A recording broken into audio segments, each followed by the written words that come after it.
The morning my father died, I held his hand one last time in the hospital room. His fingers, once strong and calloused from years of construction work, felt paper-thin against mine.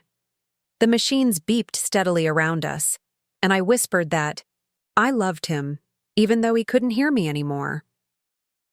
2 days later, I stood in the law office of Henderson and Associates, watching my brother Marcus adjust his designer tie while our father's attorney shuffled through papers. The mahogany conference table gleamed under fluorescent lights, and the leather chairs creaked as family members shifted uncomfortably. I'd love to know which corner of the globe you're watching from, and if this story speaks to you, make sure to subscribe. Tomorrow's video is one you absolutely can't miss. Before we begin, Mr. Henderson cleared his throat. I need to inform you that Mr. William Parker made significant changes to his will 3 months ago. My stomach dropped. 3 months ago was when Marcus had visited Dad alone. Right after, I'd refused to sell my shares in the family business to that development company. The same week, Dad stopped returning my calls. Growing up in Cincinnati, Marcus and I couldn't have been more different. While I spent summers working alongside Dad at Parker Construction, learning to read blueprints and operate heavy machinery, Marcus pursued his MBA and moved to Chicago. He wore suits to family dinners and talked about market strategies while I showed up in work boots, still dusty from job sites. Dad had built Parker Construction from nothing. Started with 1 truck and a toolbox in 1978, he'd grown it into one of the most respected construction companies in southern Ohio. His calloused hands had laid the foundation for half the schools and hospitals in Hamilton County. He took pride in honest work and fair deals, always saying, "Your word is your bond, Daniel. Break it once, and you'll spend a lifetime trying to repair it." I joined the company straight out of high school. By 25, I was running entire projects. By 30, I was Dad's right hand, managing crews and negotiating contracts. Marcus visited twice a year, usually around holidays, always with stories about his latest promotion at the investment firm where he worked. Everything changed when Hartfield Development approached us. They wanted to buy Parker Construction for what seemed like an astronomical sum. The catch? They planned to liquidate our assets, fire our 120 employees, and use our contracts to muscle out smaller contractors. Dad was 72 and tired. His hands shook now when he held his coffee cup. He'd started forgetting supplier, names he'd known for decades. "It's a good offer, Dad," Marcus had said during that last family meeting. "You've worked hard enough. Time to enjoy retirement." But I couldn't stomach it. Those employees were family. Jose Martinez had worked with us for 30 years, putting 3 kids through college.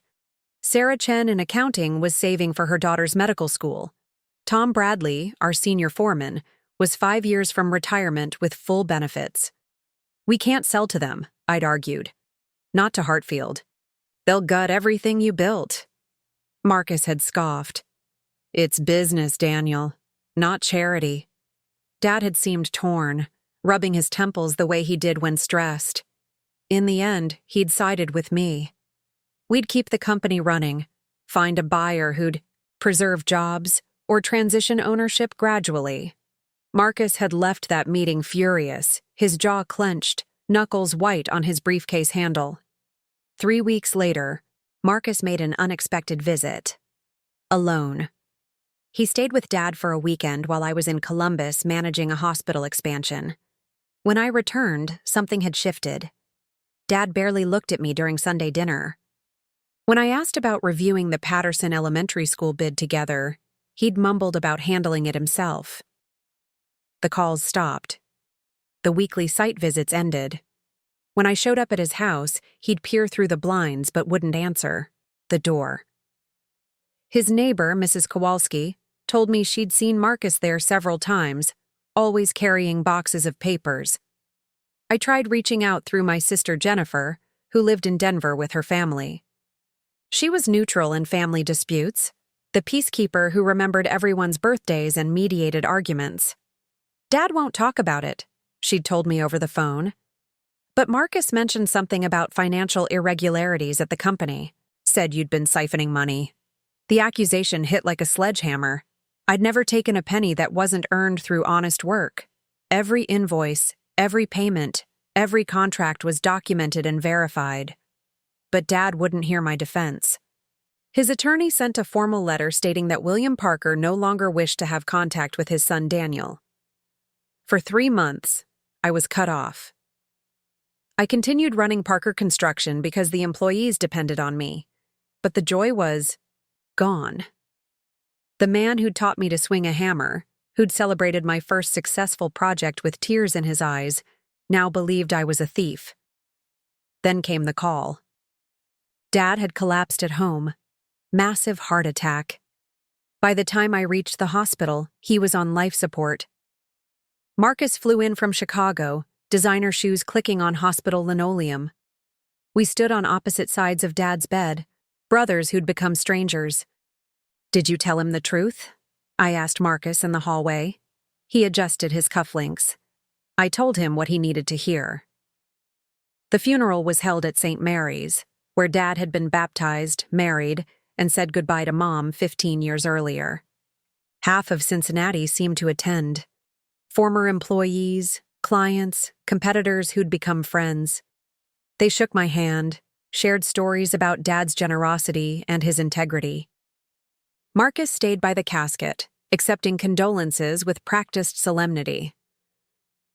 Father Rodriguez spoke about legacy, about the structures we build in life beyond concrete and steel. I thought about the elementary school Dad had built at cost because the district was broke.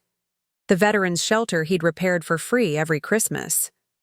The young workers he'd trained, giving them skills that fed families. Now, in Mr. Henderson's office, the attorney adjusted his glasses and began reading. The room held me, Marcus, Jennifer, and our cousin Robert, who'd handled Dad's books for 20 years. The will started with small bequests, Dad's tools to longtime employees, his truck to Jose Martinez, donations to the Veterans Shelter and St. Mary's Building Fund. Regarding Parker Construction and the bulk of my estate, Mr. Henderson read, his voice steady, I leave everything to my son Marcus William Parker, who has shown the business acumen necessary to guide the company forward. The words hung in the air like dust after demolition. Jennifer gasped softly. Robert's pen stopped moving on his notepad. Marcus leaned back in his chair, a small smile playing at his lips. To my son Daniel, Mr. Henderson continued, who has betrayed the trust I placed in him through financial misconduct, I leave $1, as required by law, to acknowledge his existence as my heir. $1. 30 years of work, of devotion, of building something together, reduced to a single bill. My hands trembled as I gripped the chair arms. This wasn't about money. It was about my father dying believing I was a thief. There is, Mr. Henderson said, looking up from the papers, an unusual codicil. Mr. Parker insisted on including a sealed envelope to be opened only after the primary will reading. He stated it contains information relevant to the distribution of assets. He produced a manila envelope, sealed with red wax bearing Dad's thumbprint. The paper whispered as he opened it, revealing several documents and a handwritten letter. This is dated 1 week before Mr. Parker's death, Henderson noted, surprise creeping into his professional tone. Shall I read it? Marcus shifted forward, his confidence wavering. What kind of games? Please, Jennifer interrupted. Read it. Henderson cleared his throat. To those gathered here, I write this with a failing hand but a clear mind. 3 months ago, my son Marcus came to me with evidence of embezzlement at Parker Construction. Bank statements showing unauthorized transfers. Contracts with inflated costs. Documents bearing Daniel's signature. The evidence was overwhelming, professional, and devastating. But I am not a fool, though I've acted like one. Last week, Father Rodriguez visited, as he does every month. He asked about Daniel, wondering why he hadn't seen him at Sunday Mass. I told him about the evidence, the betrayal. Father Rodriguez, who has known our family for 40 years, asked one question. In all the years you've watched Daniel work, Has he ever taken so much as a hammer home without logging it? That question haunted me. So I did what I should have done months ago. I hired an independent forensic accountant, Bradley Stevens from Columbus. His report, included with this letter, reveals the truth. Henderson shuffled to the next page, which appeared to be a professional document on Stevens and Associates letterhead. Forensic Analysis Summary. Upon examination of Parker Construction financial records, we found zero evidence of embezzlement by Daniel Parker. However, we discovered sophisticated forgeries dated within the past 6 months. Digital analysis reveals these documents were created using specialized software. The source IP address traces to MCH Investments, Chicago, Illinois. Additionally, we uncovered correspondence between Marcus Parker and Hartfield Development, including a finder's fee agreement worth $2.5 million upon successful acquisition of Parker Construction.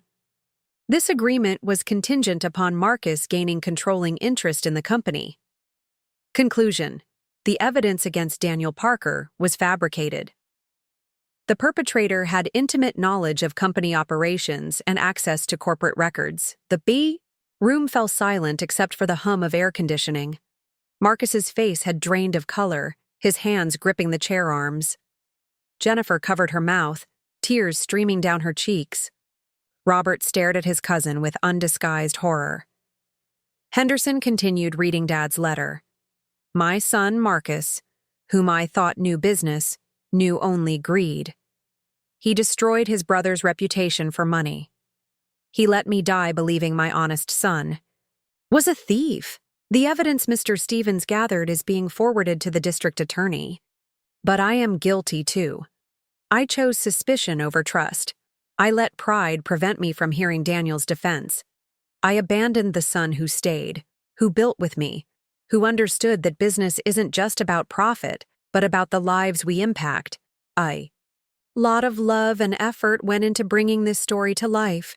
If you're enjoying it, we'd be so grateful if you'd subscribe to our channel. Now, back to where we left off.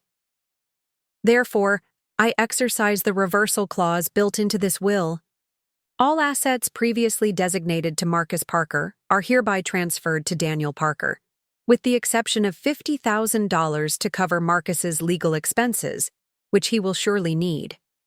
To Daniel, I cannot ask for forgiveness. I can only hope that Parker Construction continues to serve our community with the integrity you've always shown. The tools in my workshop were always yours anyway. You're the only one who knows how to use them right. Marcus claimed you were stealing from the company. The truth is, you were the only one protecting it. The letter was signed with Dad's shaky handwriting, dated 7 days before his death, and notarized by 2 witnesses from the hospital staff. Marcus shot to his feet, his chair scraping against the floor. This is fabricated. Daniel must have— Sit down, Mr. Parker, Henderson said, firmly. The forensic evidence has been verified by 3 independent experts. The district attorney's office has already opened an investigation. I suggest you contact your attorney. Marcus's hands shook as he loosened his tie.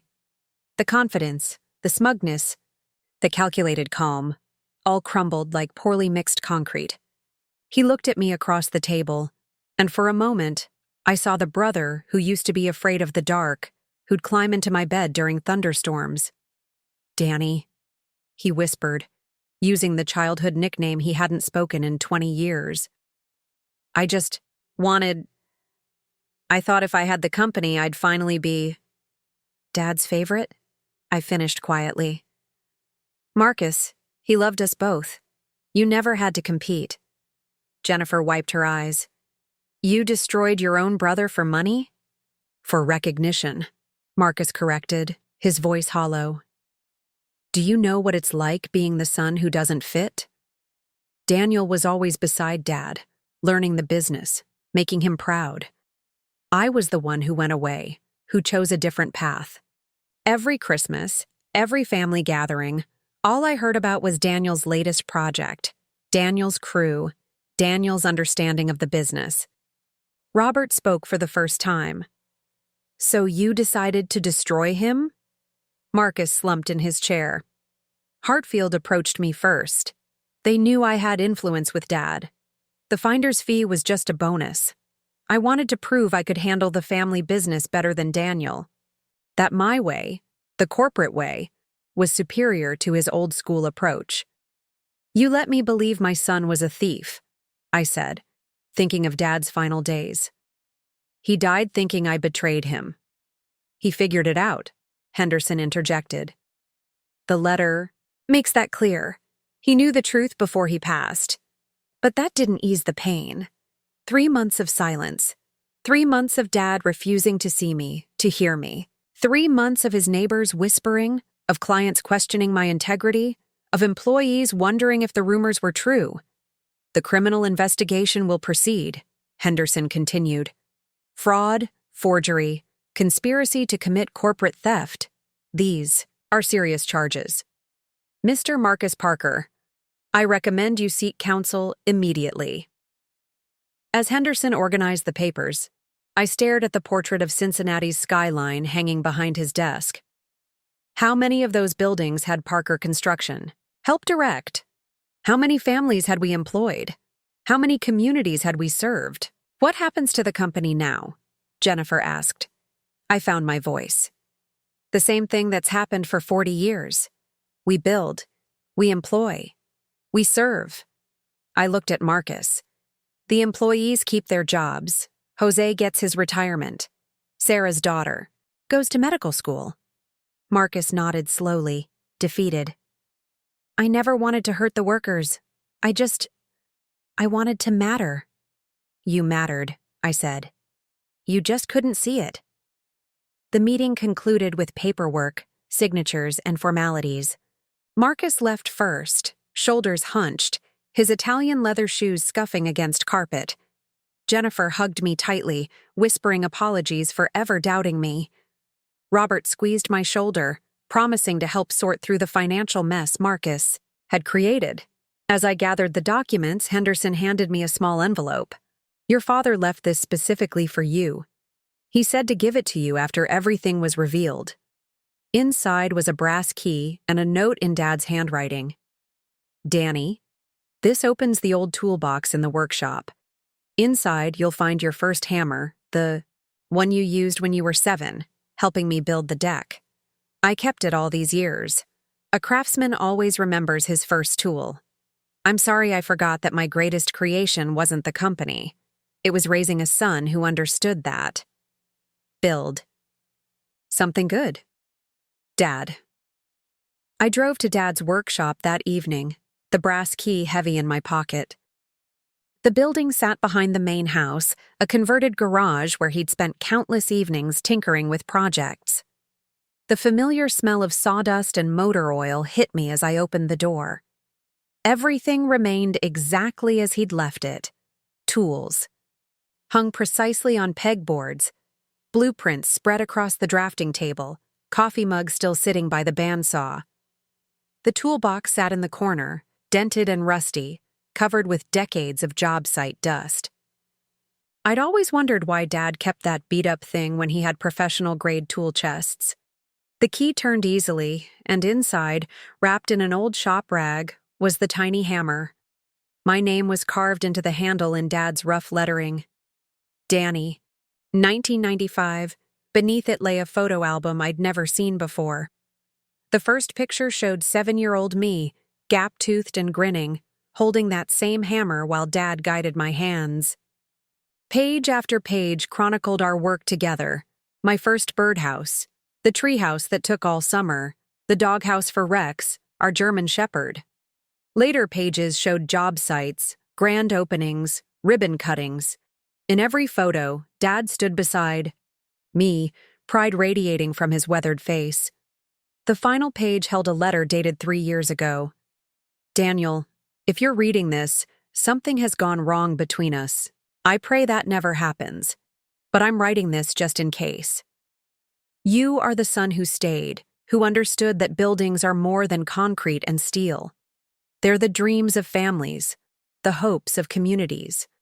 Whatever happens, whatever anyone says, know that you've made me prouder than any father deserves to be, The company isn't my legacy. You are. I sat on the workshop floor, surrounded by tools and memories, clutching that small hammer. Outside, evening fell over Cincinnati, streetlights beginning to flicker on. Tomorrow, I'd face employees, clients, and questions about the company's future. Tonight, I grieved for time lost, for words unspoken, for a father who'd known the truth. Too late. The next morning, I called an all-hands meeting at Parker Construction. Word had already spread through the company grapevine. Marcus was gone, I was in charge, and something dramatic had happened at the will reading. I stood before the assembled crew in the main warehouse, seeing worry in familiar faces. Things first, I began. Nobody's losing their job. Parker Construction continues as it always has, with integrity, quality work, and respect for our people. Jose Martinez raised his hand. Boss, what about the Hartfield deal? Rumors saying, Hartfield can go build sandcastles, I interrupted.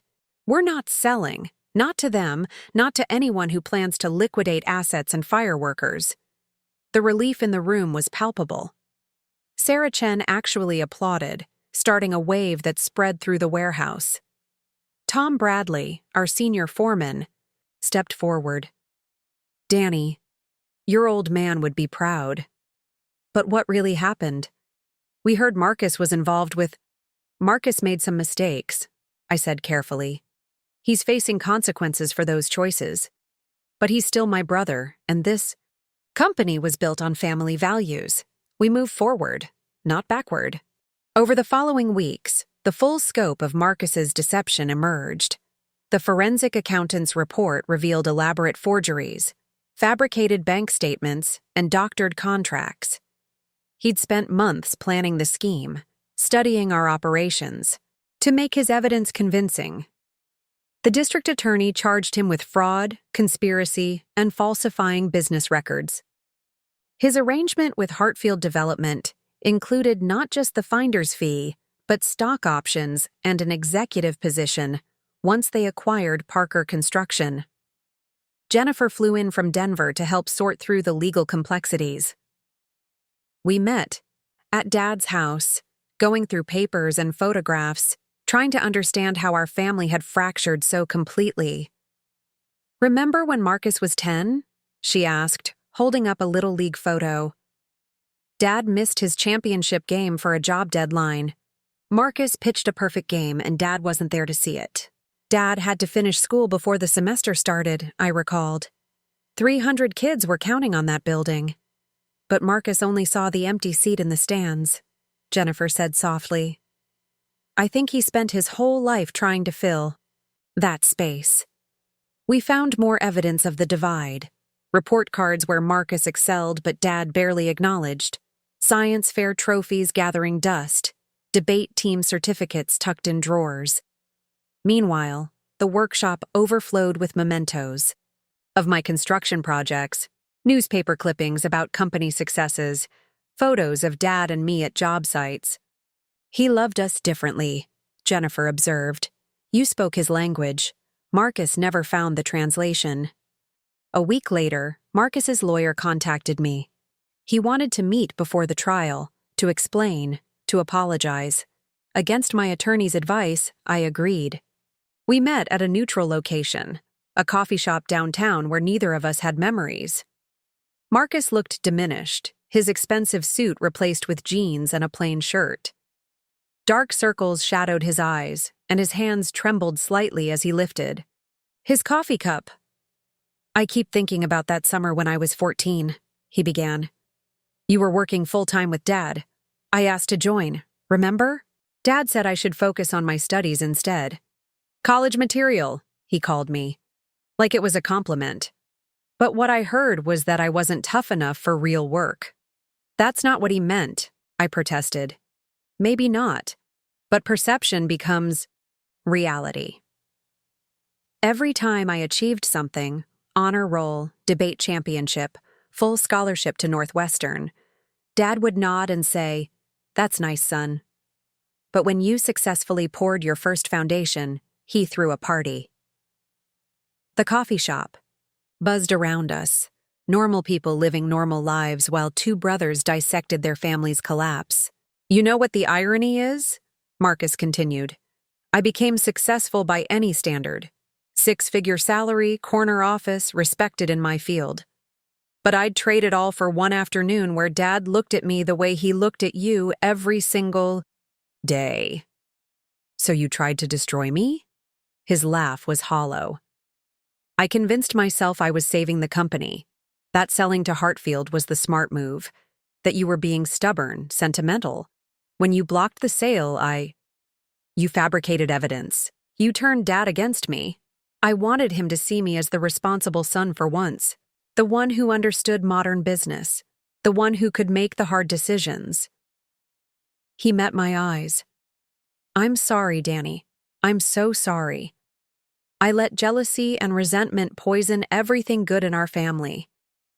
I studied my brother, this stranger who shared my blood. Did you ever consider just talking to Dad, telling him how you felt? Did you ever consider that maybe I tried? Marcus shot back. Every time I brought up feeling sidelined, Dad would talk about how I had opportunities he never dreamed of. College education, white-collar career, no calluses or bad back. He couldn't understand that I would have traded it all to swing a hammer beside him, beside you. The weight of misunderstanding settled between us like concrete slowly hardening. Three men who loved each other but spoke different languages. A father who showed love through work. One son who understood that language. Another who desperately needed subtitles. What happens now? Marcus asked. I don't know. The legal system will do what it does. The company moves forward. As for us, I paused, thinking of all the years lost to silence and assumption. Maybe we start with honesty. No more schemes, no more resentment. Just the truth. Marcus nodded, slowly. I'll plead guilty. Cooperate fully. Whatever sentence they give me, I'll serve it. Maybe when I get out, if you'll let me, I could learn the business properly. Start at the bottom, like you did. We'll see, I said, unwilling to promise forgiveness I hadn't yet found. The trial proceeded swiftly. Marcus, true to his word, pleaded guilty to all charges. The judge, citing the sophisticated nature of the fraud and the damage to family relationships, sentenced him to 18 months in federal prison and ordered full restitution. Hartfield Development faced their own legal troubles when investigators uncovered similar schemes targeting other family businesses. I threw myself into work, expanding. Parker Construction's community initiatives. We established an apprenticeship program for disadvantaged youth, partnering with local high schools to teach construction skills. The veterans' shelter Dad had always supported became our primary charity project. We renovated their entire facility, adding a job training center where former service members could learn civilian construction skills. 6 months after the trial, Father Rodriguez invited me to coffee. He'd been Dad's confidant for decades, the one person who might have understood our family dynamics better than we did. Your father spoke of you boys often, he said, stirring sugar into his cup. He worried that he'd failed Marcus, that his favoritism toward you had created the rift. Dad wasn't perfect, I admitted, but Marcus made his own choices. Indeed, but perhaps understanding the root of those choices helps with healing. Father Rodriguez leaned forward. Your father grew up poor, working from age 12. Education was a luxury he couldn't afford. When Marcus showed academic promise, your father saw it as a victory. His son would have opportunities he'd missed, but he didn't know how to celebrate what he couldn't understand. While I represented the life he knew. Exactly. He could guide you, teach you, share his wisdom. With Marcus, he felt inadequate. So he stepped back, thinking he was giving Marcus room to flourish. Instead, Marcus felt abandoned. The truth stung because it explained so much. Dad, trying to do right by both sons, had inadvertently created a chasm between them. Love expressed differently had been interpreted as love withheld. As Marcus served his sentence, Jennifer and I sorted through more of Dad's belongings. In his bedroom dresser, we found letters, dozens of them, all addressed to Marcus, all unsent. They dated back 15 years, each one an attempt to bridge the gap. Dear Marcus, I watched your presentation on the news about the Chicago Development Project. I didn't understand all the financial terms, but I could see my son commanding that room, and my chest swelled with pride. Son, I know I missed your college graduation ceremony. The Riverside Hospital project had complications, and I thought my duty was to the workers. I realize now my first duty was to you. I'm sorry. Marcus, I've started this letter 12 times. How do you tell your son that you're proud of him when you don't speak his language? When everything he's achieved is beyond your comprehension? I was always better with blueprints than words. Jennifer cried reading them. I felt hollow, imagining Dad struggling to express feelings that came so naturally when directed at me. He'd written similar letters to me over the years, but those had been delivered, tucked in lunchboxes on job sites, left on my truck dashboard, mailed to my apartment during the rare times I lived elsewhere. He tried, Jennifer whispered. He just didn't know how. I visited Marcus in prison 8 months into his sentence. He'd lost weight, his designer physique replaced by lean muscle from kitchen duty. We sat across from each other at a metal table while guards watched impassively. I've been reading Dad's books, he said. The ones about construction, building codes, business management. Trying to understand what I missed all those years. Finding anything useful? Yeah. Humility. He smiled ruefully. Turns out I know nothing about actual work. My MBA taught me to manipulate numbers, not to build anything real. I pulled an envelope from my jacket. Found these in Dad's dresser. Thought you should have them. Marcus's hands shook as he read the unsent letters. Tears rolled down his cheeks, dripping onto paper covered with Dad's careful handwriting. When he finished, he sat in silence for several minutes. He tried to reach me, he finally said. All those years, he was trying. We all were. We just spoke different languages. Marcus wiped his eyes. When I get out, I want to learn. Not the business. I forfeited that right. But the work. The actual building. Think anyone would hire an ex-con? With soft hands? Parker Construction might have a place in the apprenticeship program, I offered. Minimum wage, bottom rung, no special treatment. I'd be grateful for it. As his release date approached, I prepared the company and myself for Marcus's return. Some employees resented him. Trust, once broken, isn't easily repaired. Others, like Jose Martinez, believed in second chances. Your father hired me when nobody else would, Jose told me. I had a record too. Bar fight when I was young and stupid. Mr. Parker said everyone deserves the opportunity to prove who they really are. The day Marcus walked out of federal prison, I waited in Dad's old truck. He climbed in, wearing the clothes he'd been arrested in, now hanging loose on his frame. Thanks for coming, he said quietly. Family? I replied, putting the truck in gear. Complicated, messy, broken sometimes, but still family. We drove toward Cincinnati, the city spreading before us like a blueprint waiting to be built. Marcus stared at the skyline, picking out buildings Parker Construction had helped create. Think Dad would forgive me? He asked. I thought about those unsent letters, about love expressed imperfectly, about fathers and sons struggling to understand each other across generational divides. He already did, I said. The question is whether you'll forgive yourself. Marcus's first day at Parker Construction started at 5:30 a.m. I'd assigned him to Jose Martinez's crew, working on a strip mall renovation in Norwood. He arrived, wearing brand new work boots that would blister his feet within hours, and jeans so crisp they could stand on their own. Morning, college boy. Tom Bradley greeted him at the supply warehouse. Better grab some coffee. Jose runs a tight ship. I watched from my office window as Marcus loaded materials onto trucks. His soft hands struggled with the weight of lumber, his back already aching from unfamiliar motion. Some workers ignored him pointedly. Others watched with curiosity, the boss's brother, the white-collar criminal, now wearing a hard hat. Jose pulled me aside before they headed to the job site. "Are you sure about this, Danny? Some of the guys, they're not happy. He tried to sell us out." "He served his time. Everyone deserves a second chance." Sigh, but trust? That's earned with sweat, not words. 3 weeks in, Marcus's transformation began. The designer clothes disappeared, replaced by worn flannel and paint-stained jeans. His hands developed their first calluses. He learned to read blueprints during lunch breaks, studied building codes at night, and asked questions without pretense. One afternoon, Sarah Chen from accounting stopped by my office.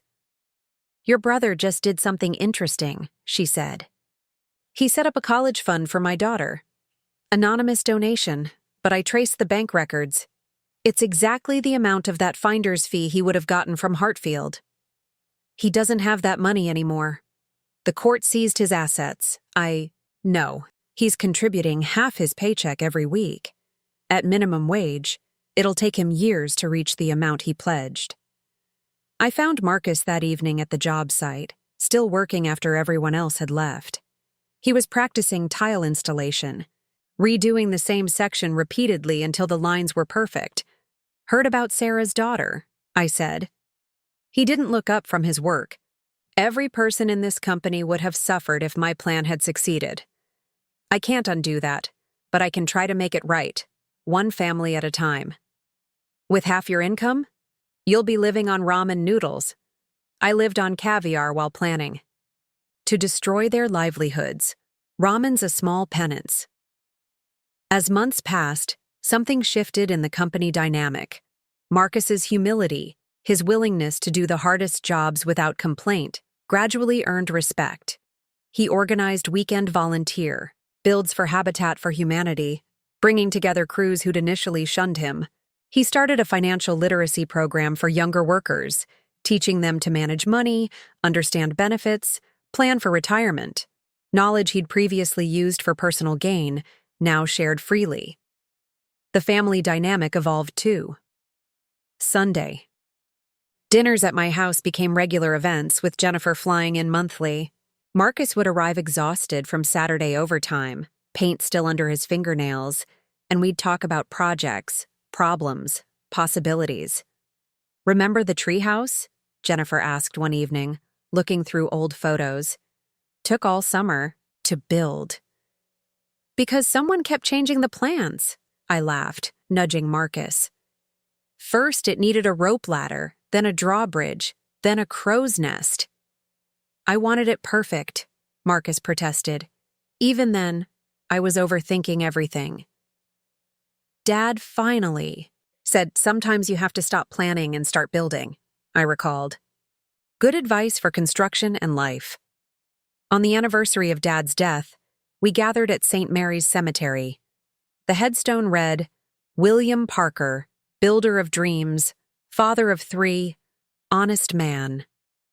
Marcus knelt by the grave, placing a worn hammer, his first, earned after 6 months of labor, against the stone. "I'm learning, Dad," he whispered. "Finally understanding what you tried to teach us. Work isn't about money or recognition. It's about creating something useful, supporting your community, and taking care of your people." Father Rodriguez joined us, offering a prayer. Afterward, he shared a memory. "Your father once told me his greatest fear was that his sons would grow up to be enemies. He'd be relieved to see you standing together." "We were enemies," Marcus admitted. "I made us enemies. Jealousy, pride, greed. I let them corrupt everything. But here you are," Father Rodriguez observed. "Brothers again. Sometimes we must lose our way to find the right path." A year into Marcus's employment, a crisis hit. The Patterson Elementary project, a $3 million renovation, faced catastrophic delays. The primary contractor had declared bankruptcy, leaving us holding massive liability. Subcontractors demanded payment. The school board threatened lawsuits, and completion deadlines loomed impossibly close. "We could lose everything," Tom Bradley warned during an emergency meeting. "If we can't deliver, we'll face penalties that'll bankrupt us." I stared at the contracts, feeling Dad's legacy slipping away. That's when Marcus spoke up. "What if we restructure the project delivery? Instead of traditional sequential phases, we run parallel work streams. I know a way to manage the cash flow to keep subs happy while meeting deadlines." "This isn't some corporate merger," Tom scoffed. "This is real construction." "Let him speak," Jose interrupted, surprising everyone. "Kid's been studying. Maybe he's got something." Marcus outlined a plan combining his financial expertise with construction knowledge he'd absorbed. It involved creative scheduling, strategic payment structures, and negotiated settlements, corporate tactics applied to blue-collar problems. "It's risky," I admitted, "but it might work." We implemented Marcus's strategy. He worked 18-hour days, coordinating between crews, negotiating with suppliers, restructuring contracts. His business acumen, once used for deception, now served to save the company. When Patterson Elementary opened on time and under budget, the school board sent a commendation letter praising our innovative problem-solving. That night, the crew threw an impromptu celebration at Murphy's Tavern. Marcus sat at the bar, accepted, into the brotherhood of builders he'd once dismissed. Jose raised his beer. To second chances, and the people smart enough to take them. 2 years after his release, Marcus had progressed from laborer to project coordinator. His unique blend of practical experience and business training made him invaluable. More importantly, he'd found what had always eluded him: Dad's approval, reflected in the respect of workers who'd once despised him. Robert, our cousin who'd handled the books, approached me about retirement. "I'm 70 next month, Danny. Time to let younger hands take over. Thought you should know. Marcus got his CPA license reinstated. He's been studying at night, preparing. Are you suggesting I let him near the books again?" "I'm suggesting people change. He's not the same man who betrayed you. Besides, I've been watching him. He's got ideas, good ones, about modernizing our systems, improving efficiency without losing our values." I found Marcus in the workshop of all places. He'd taken to spending evenings there, learning to restore antique tools. Dad's old toolbox sat open beside him. "Robert's retiring," I said. Marcus nodded without looking up. He mentioned it, suggested I might apply for the position. "What do you think?" "I think I forfeited any right to handle company finances when I abused that trust." He set down the plane he was sharpening. "But I also think I understand something now that I didn't before. Numbers aren't just abstractions. They represent real people, real families, real dreams. Every invoice paid means someone's kid gets dinner. Every contract signed means someone keeps their home. That's what Dad always said." "I know, I just wasn't listening." Marcus met my eyes. "If you'll trust me, and I understand if you can't, I'd like to help protect what Dad built. Not for personal gain, but because these people, this company, this legacy, it matters." The decision wasn't mine alone. I called a meeting with senior staff, Jose, Tom, Sarah, and other long-term employees. We discussed Marcus's request openly, acknowledging both his transformation and his past. Sarah spoke first. "He's funding my daughter's education. Not because he has to anymore, but because he chooses to. That means something." Tom remained skeptical. Changed or not, he cost us trust. Some clients still ask about the scandal. Jose surprised me again. "My nephew got arrested last year. Drugs. Marcus visited him in jail, talked to him straight, and got him into rehab. Paid for it, too. Didn't ask for credit, didn't tell anyone. I only know because my sister saw him at the facility. We voted. It wasn't unanimous, but the majority agreed. Marcus deserved the chance to rebuild trust in the role where he'd broken it." That evening, I told Marcus the decision. He didn't celebrate or smile. Instead, he pulled out a worn notebook filled with ideas, digitalizing records, implementing project management software, creating employee profit-sharing plans, establishing a construction training center for at-risk youth. Dad always said the company should serve the community, he explained. These plans would help us do that while securing our future. When did you develop all this? Prison. Had 18 months to think about what really matters. Figured if I ever got the chance to make things right, I'd better be prepared. As CFO, Marcus transformed our operations. He modernized systems while preserving our core values.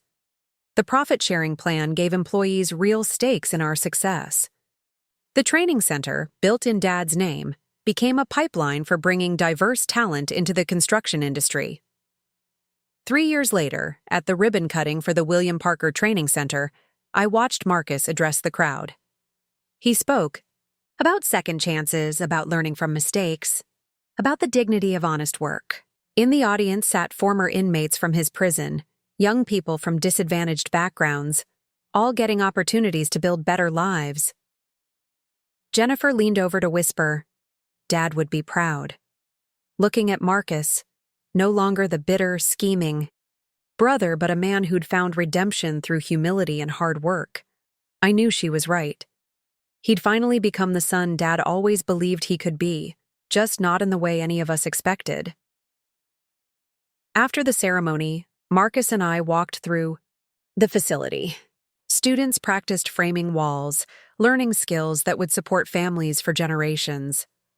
On the wall hung Dad's portrait alongside his favorite quote, "We build more than structures. We build futures." Think we've honored his legacy? Marcus asked. I thought about the journey, the betrayal, the pain, the long road to forgiveness. Dad believed in redemption.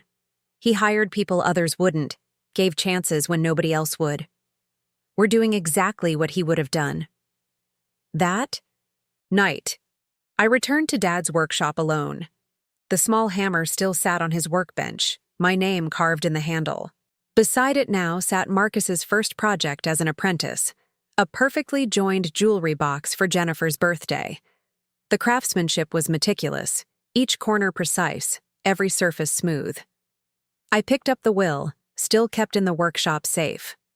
The codicil that revealed Marcus's deception had seemed like an ending then. Now I saw it differently, not as a conclusion, but as a catalyst. Dad's final gift wasn't just exposing the truth.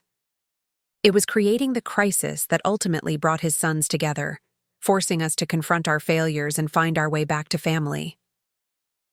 Outside, Cincinnati's skyline glowed against the night sky. Somewhere in those buildings were families living and working, communities thriving because Parker Construction had survived. Because two brothers learned that legacy isn't about inheritance or favoritism. It's about values passed down, lessons learned, and the choice to build rather than destroy. A text arrived from Marcus. Early start tomorrow. Hospital expansion. Project. Want to review plans together? I smiled, typing back. Coffee's on me, 5:30 sharp. Some things never change. Parker men still started work before dawn, still built dreams from concrete and steel. But now we built them together, understanding finally what Dad had always known. That the strongest foundations are made not just of rebar and cement, but of forgiveness, family, and the courage to rebuild what we've broken. 5 years after Dad's death, Parker Construction faced its greatest opportunity. The state of Ohio announced the Riverside Renewal Initiative, a $500 million urban development project aimed at revitalizing Cincinnati's waterfront. The project would transform abandoned industrial sites into mixed-use communities, creating thousands of jobs and homes. Competition would be fierce, with major national firms circling like hawks. We need to go big or stay home, Tom Bradley declared during our strategy meeting. Every major contractor from Chicago to Atlanta will bid on this. Marcus spread financial projections across the conference table. It's doable, but we'd need to leverage everything. One miscalculation could sink us. I studied the requirements. The project demanded not just construction expertise, but innovative community engagement, environmental sustainability, and social impact programs. It was as if the state had written the RFP specifically for companies like ours, firms that valued community over pure profit. "This is Dad's vision on steroids," Jennifer observed, visiting for the meeting. She now ran a nonprofit in Denver, inspired by our family's journey to focus on rehabilitation programs for white-collar criminals. Building something that serves the community while creating opportunity. We spent months preparing our proposal. Marcus led the financial modeling while I coordinated the technical aspects. Jose contributed insights about workforce development. Sarah designed community benefit programs. The entire company mobilized around a shared vision. During this intense period, Marcus revealed something unexpected. He'd been quietly dating Angela Washington, a social worker who ran programs at the training center. She was brilliant, compassionate, and completely unimpressed by his former corporate persona. She'd only known him as the humble construction worker turned CFO who volunteered weekends teaching financial literacy. "She makes me want to be better," he confided one evening as we worked late. "Not successful in the old way. Better as a human being." "That's how you know it's real," I said, thinking of my own wife, Rebecca, who'd stood by me through the will controversy and its aftermath. When someone inspires your best self, not your ego. 3 weeks before the proposal deadline, we hit a wall. The state required demonstrable experience with projects over $100 million. Our largest to date was $30 million. The big firms smelled blood, already dismissing us as small-time players. That's when Father Rodriguez connected us with Sister Mary Catherine from the Diocese of Cincinnati. The Catholic Church was planning to consolidate several aging parishes into modern community centers. A $120 million project they'd been developing for years. They'd intended to work with a national firm, but were frustrated by the lack of community focus in preliminary discussions. "We need builders who understand that churches are more than buildings," Sister Mary Catherine explained. "They're the heart of neighborhoods, especially in underserved areas. Your father renovated our soup kitchen every Christmas for free." He understood. We formed an unprecedented partnership. Parker Construction would lead the parish consolidation project, gaining the experience needed for the Riverside bid. In return, we'd design the church facilities to serve broader community needs: health clinics, job training spaces, youth programs. It was exactly the kind of innovative thinking the state sought. Working on the church project while finalizing the Riverside proposal pushed everyone to their limits. Marcus routinely slept in his office, surrounded by spreadsheets and coffee cups. I lived on job sites, coordinating multiple crews. The stress was immense, but something beautiful emerged: a unified team driven by shared purpose. 2 days before the Riverside deadline, disaster struck. Our primary computer system crashed, corrupting crucial files. The proposal, months of work, seemed lost. Panic rippled through the office as IT frantically tried to recover data. Marcus calmly picked up his phone. "Remember my old colleague David Chen? The one who testified at my trial about the Hartfield scheme? He owes me a favor. I run a data recovery firm now." Pride would have once prevented Marcus from calling someone who'd witnessed his downfall. Now, humility in service of the greater good came naturally. David worked through the night, recovering 90% of our data.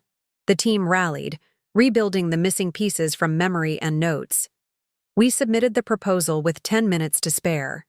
The waiting was excruciating. 3 months of evaluation, site visits, presentations. The final round came down to us and 2 national giants, Hartfield Development, who'd somehow avoided criminal prosecution, and Pemberton Construction Group. The state scheduled final presentations for a Friday. That morning, I woke to find Marcus already at the office, but not reviewing numbers. He sat in Dad's old chair, holding the small hammer from the toolbox. "Nervous?" I asked. "Terrified," he admitted. "Not of losing, of letting everyone down. The team that trusted me, the community counting on this project. What if I'm still not enough?" I sat beside him. "Remember what Dad wrote in that last letter? The company isn't his legacy. We are. You've already proven yourself, Marcus. Whatever happens today, you're exactly who we hoped you'd become." The presentation room at the State Building intimidated, all marble and mahogany, filled with officials who'd decide Cincinnati's future. Hartfield presented first, all slick graphics and profit projections. Pemberton followed with engineering, marvels and construction innovations. Then came our turn. Instead of starting with numbers, I told a story about a man who built a company on handshake deals and honest work, about sons who lost their way and found it again, about employees who were family and a community that deserved development done right. Marcus took over for the financial portion, but he did something unexpected. Instead of just projecting returns, he showed the human impact. Every dollar invested would create X jobs, support Y families, fund Z community programs. He transformed abstract figures into real lives. Jose spoke about workforce development. Sarah detailed community benefit programs. Angela, whom we'd asked to consult, presented data on how thoughtful development reduces crime and improves public health. Even Jennifer flew in to discuss rehabilitation programs that could be integrated into the project. We finished not with a conclusion, but with a promise. Parker Construction would build more than structures. We'd build opportunities, communities, and futures. It wasn't the most polished presentation, but it was the most authentic. The deliberation took 2 weeks. On a rainy Thursday afternoon, the call came. Governor Mitchell herself wanted to meet with us. We assumed it was bad news delivered personally to soften the blow. Instead, she smiled as we entered. Parker Construction embodies exactly what the Riverside Initiative aims to achieve. You've won the contract, but more importantly, you've shown us a new model for development. We want this approach replicated statewide. The celebration that night was subdued, almost disbelieving. Employees gathered at Murphy's Tavern, toasting with beer and gratitude. Marcus stood to speak, but emotion overwhelmed him. Angela took his hand as he struggled for words. 5 years ago, I tried to destroy this company for personal gain, he finally managed. You had every right to turn your backs when I asked for a second chance. Instead, you taught me what family really means. This victory belongs to all of us, but especially to those who believe in redemption. Jose raised his glass. To William Parker, who built more than buildings, he built men of character, even when they took the long way around to find it. As the project commenced, challenges multiplied. Environmental issues, zoning battles, community protests from groups fearing gentrification. Each obstacle required innovation, compromise, and unwavering commitment to our values. Marcus emerged as an unexpected community liaison. His fall from grace and subsequent redemption gave him credibility with skeptics. He attended every community meeting, listened to every concern, and found ways to address them within project constraints. His business acumen now served a higher purpose, ensuring development enhanced rather than displaced existing communities. One evening, while reviewing progress reports, I found a folder on Marcus's desk labeled Personal Project, Confidential. Inside were plans for a nonprofit foundation focused on helping white-collar criminals rebuild their lives through meaningful work. The proposed name, the William Parker Second Chance Foundation. When were you going to mention this? I asked. Marcus looked embarrassed. After Riverside was running smoothly, didn't want to distract from company priorities. This is company priority, I insisted. Dad hired people with records and gave them dignity through work. You're extending his legacy. The foundation launched 6 months later, with Jennifer as co-director. Their first graduate was a former bank executive who'd served time for embezzlement. Within a year, he was managing construction supplies for our projects, his financial expertise redirected toward honest purposes. The foundation became a model, attracting national attention and funding. As Riverside progressed, our company evolved. We attracted young engineers and architects drawn to our values-based approach. The training center expanded to 3 locations. Our profit-sharing program created dozens of employee millionaires who reinvested in their communities. Marcus married Angela in a ceremony at the first completed Riverside building, a community center serving low-income families. Father Rodriguez officiated, joking that he'd worried he'd never see this day. Jennifer's children served as flower girls while Jose walked Angela down the aisle. Her own father had passed years before, and she'd specifically requested the man who'd given Marcus his first chance. During the reception, I gave a toast. Marcus once asked if Dad would forgive him. Tonight, watching him commit to a woman who sees his best self, building projects that serve our community, leading with humility and purpose, I know Dad isn't just forgiving. He's proud. We all are. The final phase of Riverside launched on the 7th anniversary of Dad's death. We gathered at the site, employees, families, community partners. The development had exceeded every metric. 5,000 jobs created, 2,000 affordable housing units built, crime reduced by 40% in surrounding neighborhoods. But the numbers only told part of the story. The real success showed in the faces of residents moving into homes they could afford, entrepreneurs opening businesses in our commercial spaces, children playing in parks that had been industrial wasteland. This was Dad's vision made manifest. Development as community service, business as force for good. That evening, Marcus and I stood on the roof of the main community center, overlooking the transformed waterfront. Cincinnati's skyline reflected in the Ohio River, buildings we'd helped erect reaching toward the darkening sky. "Think we've made things right?" Marcus asked. "All the damage I caused, the trust I broke, has this balanced the scales?" "There are no scales," I replied. "There's just the choice we make each day, to build up or tear down. You've been choosing to build for years now. That's what matters." Marcus pulled out his phone, showing me a message. The state wanted to replicate the Riverside model in Cleveland, Columbus, and Dayton. They were asking Parker Construction to lead all 3 projects, potentially the largest public-private partnership in Ohio history. "That's a billion-dollar opportunity," I whistled. "It's a chance to transform more communities," Marcus corrected, "to create opportunities for thousands of families, to prove that business and social good aren't mutually exclusive." I smiled, hearing Dad's philosophy in Marcus's words. The brother who'd once seen only profit now measured success in lives improved.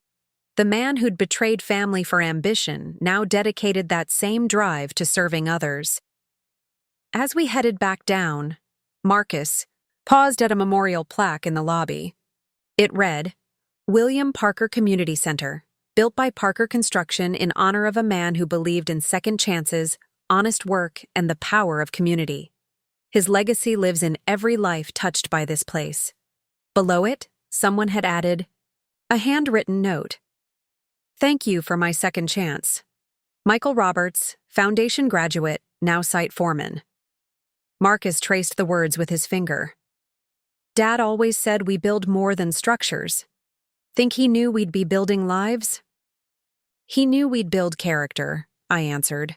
Everything else followed from that. Walking out into the Cincinnati evening, we passed crews preparing for the next day's work. Young apprentices learning trades, experienced workers mentoring newcomers, everyone part of something larger than themselves.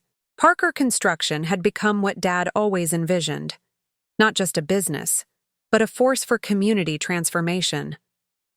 At Dad's grave that weekend, we, Marcus, Jennifer, and I, stood together as we did each anniversary.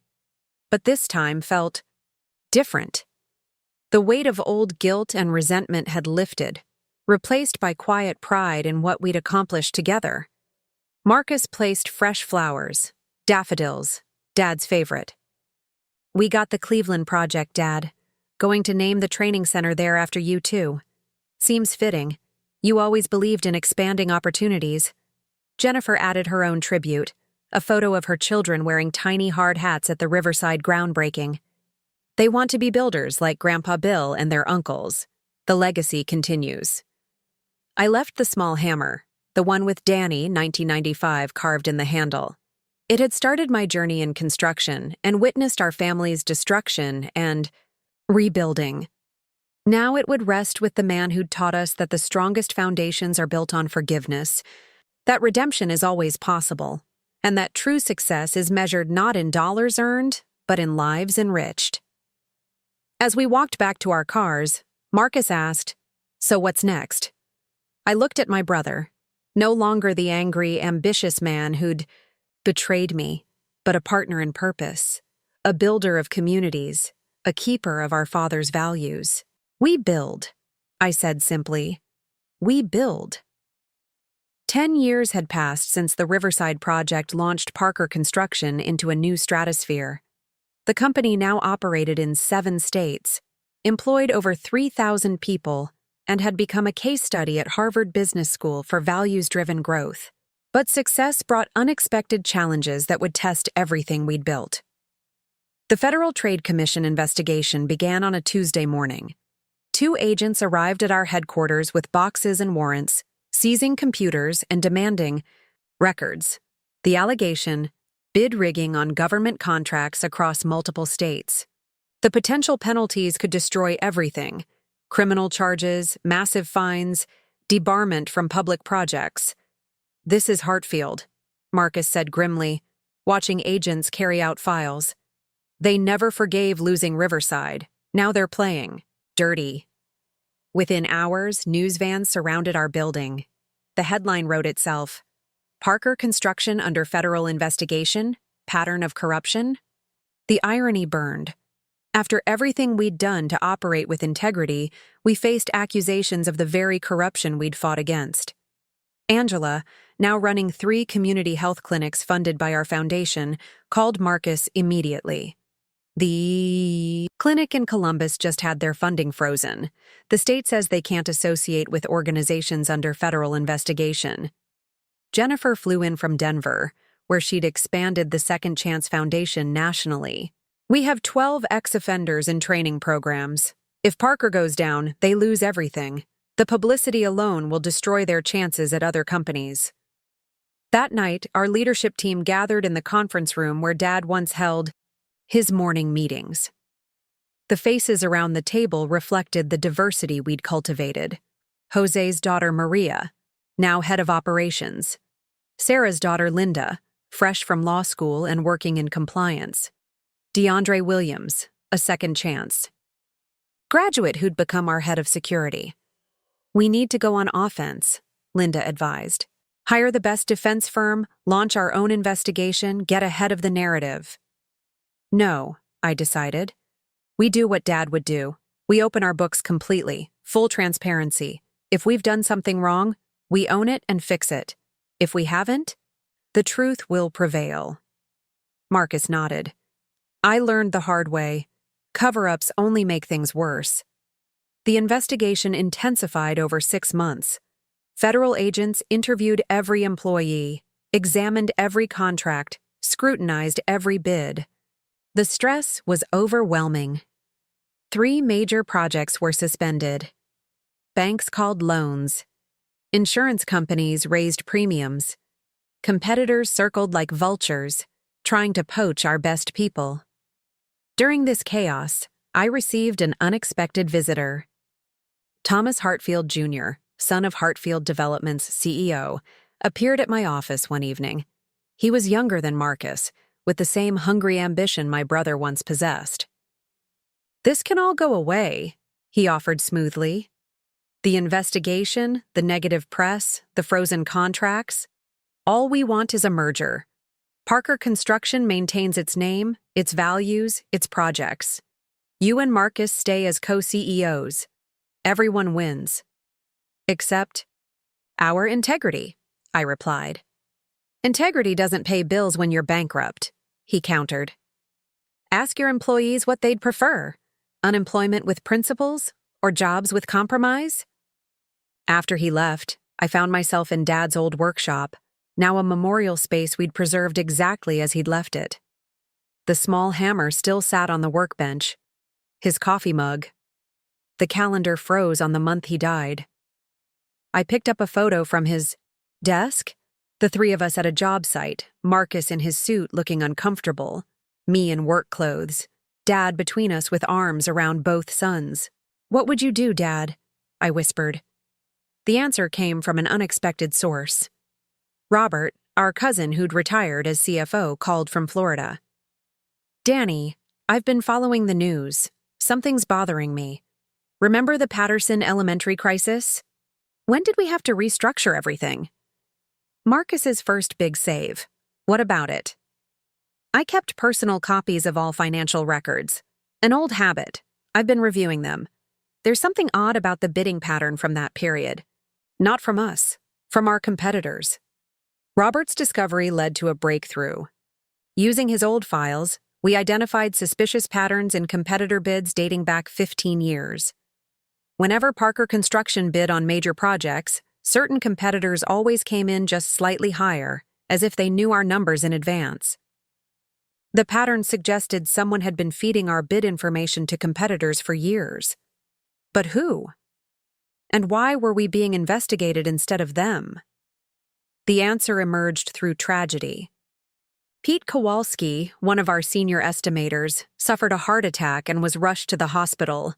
As his family gathered, his son approached me with a laptop.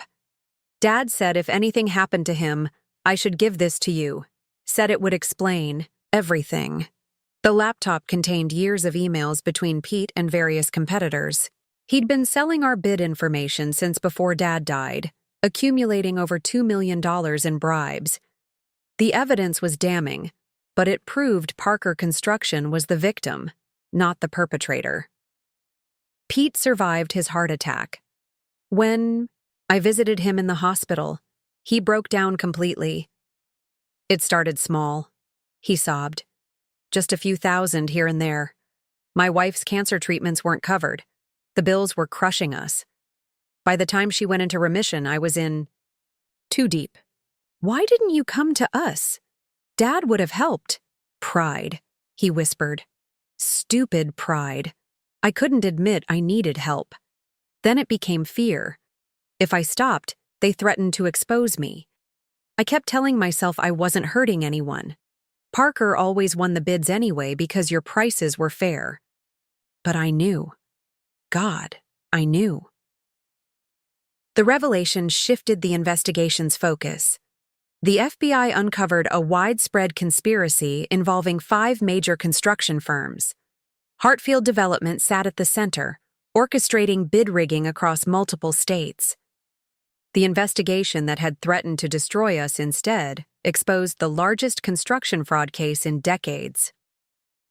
Thomas Hartfield Jr. was arrested at his father's mansion, led away in handcuffs as news cameras rolled. The symmetry wasn't lost on anyone. The company that had tried to destroy Parker Construction through Marcus's deception now fell to their own corrupt practices. But victory felt hollow. Pete's betrayal cut deep, not because of the money, but because he'd been family.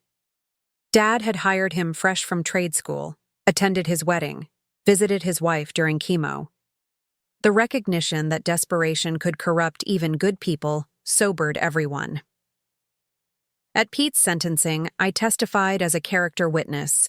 The judge, moved by the circumstances and Pete's cooperation with authorities, sentenced him to house arrest and community service. We established a medical emergency fund for employees. No one should face Pete's choice between integrity and family health. Parker Construction emerged from the investigation stronger, but changed. We implemented new controls, redundant oversight systems, and regular ethics training. But more importantly, We addressed the human element that procedures couldn't reach, the pressures that drive good people to bad choices. The vindication brought unexpected opportunities. The federal government, impressed by our transparency during the investigation, awarded us contracts to rebuild infrastructure in underserved communities nationwide.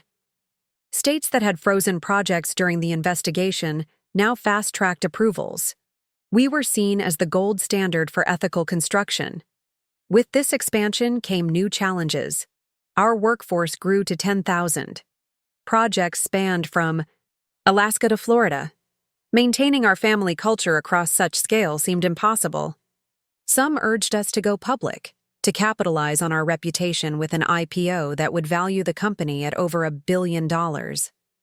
Marcus and I spent a week at a cabin in Hocking Hills, away from the pressure, to decide Parker Construction's future. We hiked trails Dad had shown us as boys, fished in streams where he'd taught us patience, sat by campfires where he'd shared stories of building the company. The investment bankers say we're leaving hundreds of millions on the table by staying private, Marcus noted, poking the fire with a stick. Money was never the point, I replied. No, but impact is. As a public company, we could scale our community programs nationally. The Second Chance Foundation could help thousands instead of hundreds. We could revolutionize how construction companies operate. Or we could lose everything that makes us different. Quarterly earnings pressure. Shareholder demands for profit. Over principle. You know how that story ends. We talked through the night, debating, challenging, remembering. As dawn broke over the hills, Marcus smiled. Dad would hate the idea of Parker Construction on the stock exchange. He'd say we were selling our souls for numbers on a screen. So we stay private, find other ways to expand our impact. The solution came through partnership rather than public offering. We created the Parker Alliance, a network of independent, values-aligned construction companies across the country. We shared best practices, training programs, and community development models while each company maintained local ownership and culture. The first alliance member was Rodriguez & Sons Construction from San Antonio. Miguel Rodriguez had started his company after graduating from our training program, inspired by Dad's example. Within 2 years, the alliance included 50 companies across 30 states, all committed to ethical practices and community development. The 10th anniversary of Riverside's completion called for celebration. The development had sparked Cincinnati's renaissance, with property values rising, crime falling, and new businesses flourishing. The community center hosted a gala where mayors, governors, and federal officials praised the project's impact. But the real celebration happened the next morning. We held a job fair in the same community center, offering positions to local residents. A young woman approached our booth, holding her daughter's hand. "Mr. Parker? I'm Jasmine. I lived in the old projects before Riverside. Got my GED at the education center you built. Learned accounting through your programs. Now I run my own bookkeeping business. Just wanted to say thank you." Her daughter, maybe 7 years old, piped up, "I'm gonna be a builder like you. Mama says you build dreams." Marcus knelt to the child's level. "What's your name, future builder?" "Hope." "Perfect name," he smiled. "You know what? When you're ready, Parker Construction will have a hard hat with your name on it." That evening, our extended family gathered at the old house, my kids, Marcus, and Angela's twins, Jennifer's growing brood. The next generation ran through rooms where we'd grown up, their laughter echoing off walls that had witnessed our family's destruction and rebuilding. Angela had news. The community health clinics were expanding into mental health services, specifically targeting construction workers. The industry has one of the highest suicide rates. The pressure, the injuries, the seasonal work, it takes a toll. We're going to address that. Jennifer added her own announcement. The Second Chance Foundation was launching a program for children of incarcerated parents, providing mentorship and career guidance to break generational cycles. We're calling it Bill's Kids, after Dad. As the evening wound down, I stood on the back porch, watching Cincinnati's lights twinkle across the river. Marcus joined me, holding 2 beers. Dad's brand, still our favorite. Think we've complicated? His simple vision? Marcus asked. All these programs, initiatives, alliances. Dad just wanted to build good things with good people. Maybe, I admitted. But times change, challenges grow. I think Dad would adapt too. The core remains the same. Honest. Work, fair treatment, community service. We've just scaled it for a new world. A text interrupted our reflection. Linda, now our chief legal officer, shared breaking news. The federal government was creating a new certification, the Parker Standard, recognizing construction companies that met highest ethical and community service benchmarks. Our practices had become the national model.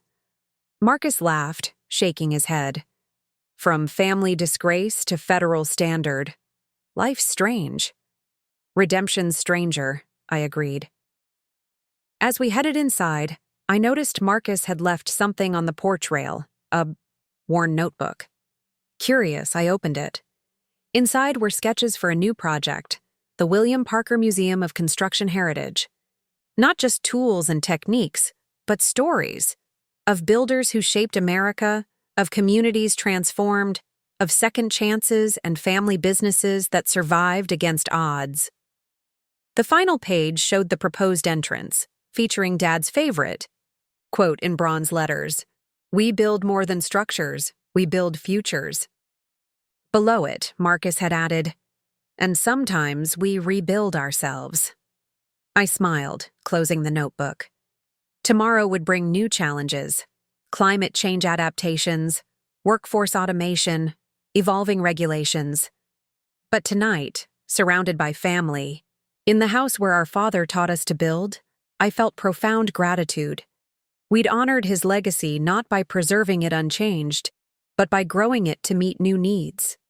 The company that began with 1 man and a toolbox now improved lives across the nation. The values that seemed old-fashioned, integrity, hard work, second chances, had proved timeless. Most importantly, the family that had shattered over greed and misunderstanding had reformed stronger, bound by shared purpose and mutual forgiveness.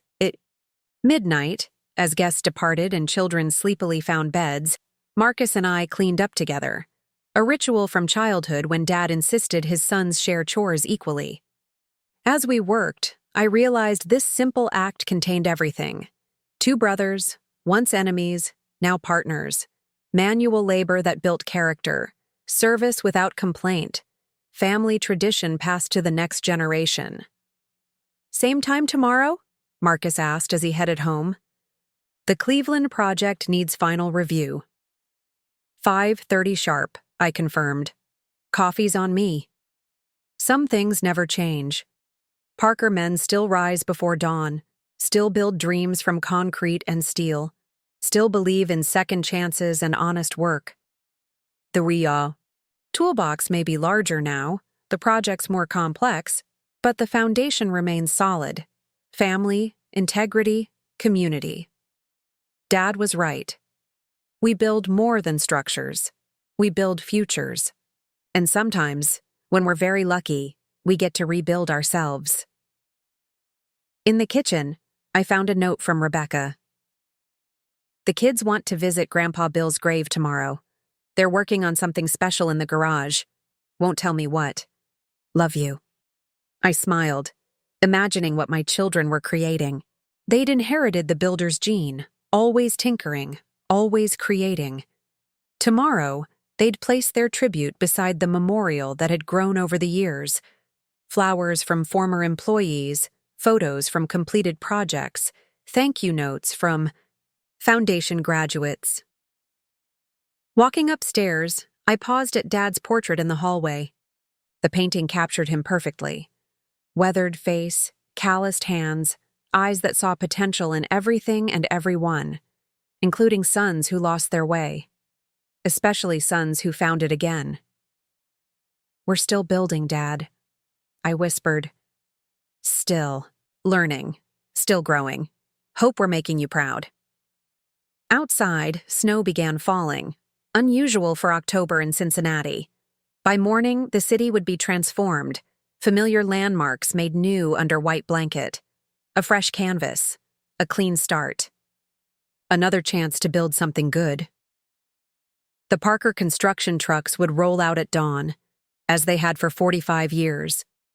Workers would gather, plans would unfold, communities would grow, and somewhere in heaven, I believed, a father would watch his legacy continue, not in buildings that would eventually crumble, but in values that would endure, in chances given and taken, in families healed and futures built.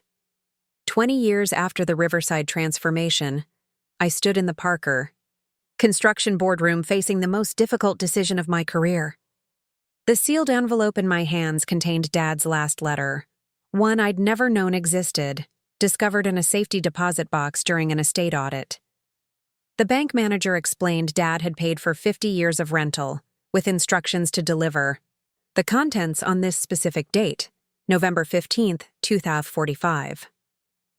To be opened only when the company faces its greatest crossroads, the envelope read. You'll know when. I knew.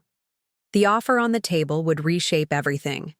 Amazon's construction division wanted to acquire Parker Construction for $3.2 billion. Not just buy us out, they'd maintain our name, our programs, our values. They promised to scale our community initiatives globally. The Second Chance Foundation would receive a $500 million endowment. Every employee would become a millionaire through stock options.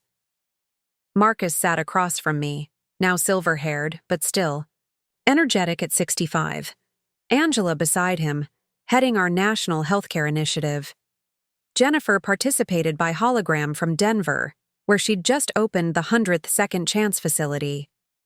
Linda, our chief legal officer, had spent weeks reviewing every detail. The deal was clean. The promises seemed genuine. The money would secure generational wealth for thousands of families. Before we decide, I said, let's see what Dad thought we should do. The letter inside was dated 2015, written in Dad's careful hand during his final months. Daniel, Marcus, and Jennifer, if you're reading this, Parker Construction has succeeded beyond my wildest dreams. You've also reached a moment where success itself becomes the challenge. Someone wants to buy what we've built. The offer is probably staggering. The promises are likely sincere. The logic is certainly compelling, but let me tell you a story you've never heard. In 1998, Berkshire Construction offered me $50 million for the company. $50 million, more money than I could comprehend. I was tired, your mother was sick, and that money could have bought the best treatment anywhere. I almost said yes. Then I visited a job site, the Lincoln Elementary renovation. Jose Martinez's son was there, a teenager earning summer money. He said something that changed everything. Mr. Parker, my dad says working here isn't just a job. It's like being part of something that matters. I realized then that Parker Construction wasn't mine to sell. It belonged to every family we employed, every community we served, every person who believed in what we represented. The real question wasn't what the company was worth in dollars, but what it meant in lives. By now, you've grown the company far beyond my simple vision. You've faced challenges I never imagined, found solutions I couldn't dream of. So I won't tell you what to do. I'll only ask you to remember. We build more than structures. We build futures. We create more than wealth. We create opportunities. We're not just a company. We're a promise. That honest work, fair treatment, and second chances still matter in this world. Whatever you decide, know that I'm proud of you. Not for the size of the company or the size of the offer, but for keeping our values alive through every challenge. That's the true Parker legacy. Build something good. Dad. The room fell silent. Outside, Cincinnati's skyline stretched toward the horizon, half the buildings bearing some mark of Parker Construction's work. In the distance, the Riverside district thrived, now a model copied in cities worldwide. "He's not telling us what to do," Jennifer observed. "He's reminding us who we are," Marcus corrected. Angela spoke next. "The healthcare initiative needs massive funding to expand. This deal would provide it. We could help millions." Linda added, "The employee stock options would create unprecedented wealth distribution. Janitors would retire as multimillionaires. It's the American dream realized." But something bothered me. I walked to the window, studying the city below. "Remember when Hartfield tried to buy us? They made promises too. Good ones. What stopped us then? Control," Marcus said immediately. "We'd have lost control over how things were done. But Amazon's different. They've built their offer around maintaining our autonomy." "Have they? Or are they just better at selling it?" I pulled up projections on the conference screen. "Look at their other acquisitions. Year 1, full autonomy. Year 3, integrated systems. Year 5, cultural absorption. Year 7, unrecognizable from the original company. It's not malicious. It's inevitable. Large systems consume small ones." "So we stay small?" Jennifer challenged. "While problems grow bigger? Climate change, housing crisis, infrastructure collapse. These need massive resources to address." The debate continued through the afternoon. As the sun set, painting the Ohio River gold, I thought about the families depending on our decision. Not just employees, but future generations who might need what Parker Construction represented. Proof. That business could serve the community. That growth needn't sacrifice values. That second chances could be systematic, not exceptional. We need more input, I decided. Let's talk to the people that affect us the most.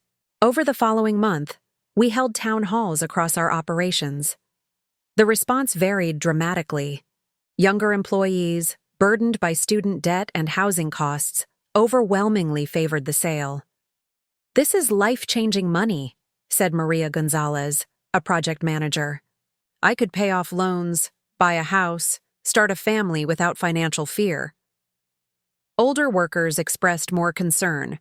Jose Martinez, now 85 and long retired, attended the Cincinnati meeting. "Money comes and goes," he said, standing with difficulty. "But what we built here, the culture, the values, the way we treat people, that's irreplaceable.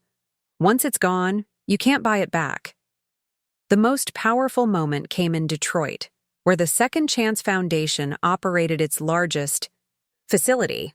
Raymond Johnson, a graduate who'd served 12 years for embezzlement, now ran workforce development programs. "Before Parker hired me, 37 companies rejected my applications," he shared. "The system wasn't designed for redemption. Parker changed that. Now I help others get second chances. If Amazon buys us, will that continue? Will some algorithm decide ex-cons are too risky? Will quarterly earnings matter more than human transformation?" His question haunted me. The promise of maintained values was just that, a promise. Contracts could guarantee money, not culture. As decision day approached, an unexpected crisis emerged. Climate change, accelerating beyond all projections, triggered the Great Mississippi Flood of 2045. Entire cities along the river faced catastrophic damage. The federal government announced the largest infrastructure project in history, the National Resilience Initiative, a $1 trillion program to rebuild climate-resistant communities. They needed construction partners immediately. Companies with proven community focus, ethical practices, and innovative approaches. The Parker Standard certification became a requirement for participation. Suddenly, every Parker Alliance company was essential to national recovery. Amazon's offer remained on the table, but context had shifted. If we sold, corporate integration timelines would delay our flood response. Communities needing immediate help would wait while bureaucracies merged. The choice became stark. massive wealth for our stakeholders, or immediate action for flood victims. Marcus called an emergency board meeting. This is what Dad meant about Crossroads. It's not about the money. It's about who we are when it matters. I remembered Dad during the 2008 financial crisis, mortgaging our house to keep workers employed. Profits return, he'd said. Lost homes don't. Now we faced a similar choice on an exponentially larger scale. The vote was scheduled for Monday. That weekend, I visited Dad's grave, as I did before every major decision. The cemetery overlooked Cincinnati, peaceful in autumn twilight. Marcus arrived separately. We'd maintained this individual ritual for 25 years, seeking guidance in solitude. "Figured you'd be here," he said, approaching my side, creature of habit. We stood quietly, watching the sunset paint the sky. Finally, Marcus spoke. "Remember when I tried to sell to Hartfield? I thought I was being practical. You fought me because you understood something I didn't, that some things matter more than maximum value. And now? Now I see flood victims on the news, families who've lost everything, communities that need rebuilding. I see Amazon's quarterly reports and wonder when helping those people would become inconvenient to shareholders. The offer's still incredible. The endowment would fund the foundation forever. Employees would achieve financial security. But at what cost? Dad built this company to serve people. Selling now, when people need us most, betrays everything he stood for." That moment crystallized our decision.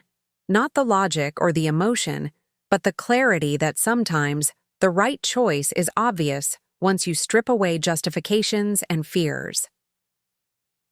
Mondays. Board meeting was brief. We voted unanimously to decline Amazon's offer. The press release explained simply, "Parker Construction remains committed to independent, values-driven operation, especially during this national crisis. We exist to serve communities, not shareholders. That purpose is not for sale." The response was immediate and polarized. Financial media called us naive, questioning our fiduciary duty to stakeholders. Employees were divided, some disappointed, about lost wealth, others proud of our principles. The public reaction, however, was overwhelmingly positive. In an era of corporate consolidation, our independence became a symbol of resistance against profit-over-people mentality. Amazon's CEO called personally. "You're making a mistake," she insisted. "We could do so much more together." "Perhaps," I acknowledged. "But we'd eventually become you, and the world needs companies that aren't you, not because you're bad, but because diversity of approach matters. Monocultures are fragile. Business needs varieties of values, not just variations of scale." The National Resilience Initiative launched within weeks. Parker Construction and our alliance partners mobilized across the flood zone. We employed innovative techniques, amphibious foundations, modular homes, living seawalls, that larger companies wouldn't risk. Our community relationships enabled rapid deployment. The Second Chance Foundation provided workforce for the massive rebuilding effort. In Baton Rouge, coordinating reconstruction of an entire neighborhood, I watched our crews work alongside residents. They weren't just building houses, they were restoring hope. A grandmother whose family had lived there for generations hugged Marcus when we delivered the keys to her climate-adapted home. "Y'all didn't just rebuild," she said through tears. "You made it better than before." That scene, repeated across hundreds of communities, validated our decision. Amazon would have brought efficiency and scale. But efficiency doesn't hug grandmothers. Scale doesn't understand local needs. Spreadsheets don't capture the value of culturally sensitive rebuilding. 6 months later, Miranda Chen, a reporter from the Wall Street Journal, shadowed me for a profile piece. She'd covered our rejection of Amazon's offer skeptically. Now, touring flood recovery sites, her perspective shifted. "You could have been billionaires," she observed. watching our crews train local residents in climate-resistant construction techniques. Any regrets? I pointed to a community center we'd just completed, elevated design, solar-powered, doubling as an emergency shelter. Children played in the adjoining park while parents attended job training inside. We are billionaires, just not in the currency Wall Street recognizes. We measure wealth in communities rebuilt, families employed, second chances given. By that metric, we're among the richest people on Earth. She included that quote in her article, titled, "The Company That Couldn't Be Bought." It sparked national debate about corporate purpose, stakeholder value, and whether traditional capitalism adequately addressed modern challenges. Business schools added our case to curricula, not as a financial study, but as an examination of values-based decision-making. The irony wasn't lost on me. By refusing billions, we'd gained something more valuable: proof that principles could survive profit pressure, that independence mattered, that Dad's simple values scaled to meet complex challenges. We'd become what he always envisioned: more than a company. We were a movement. The following Christmas, our extended family gathered at the old house. 4 generations crowded around the dinner table. My grandson, wearing a tiny hard hat, announced he wanted to be a builder.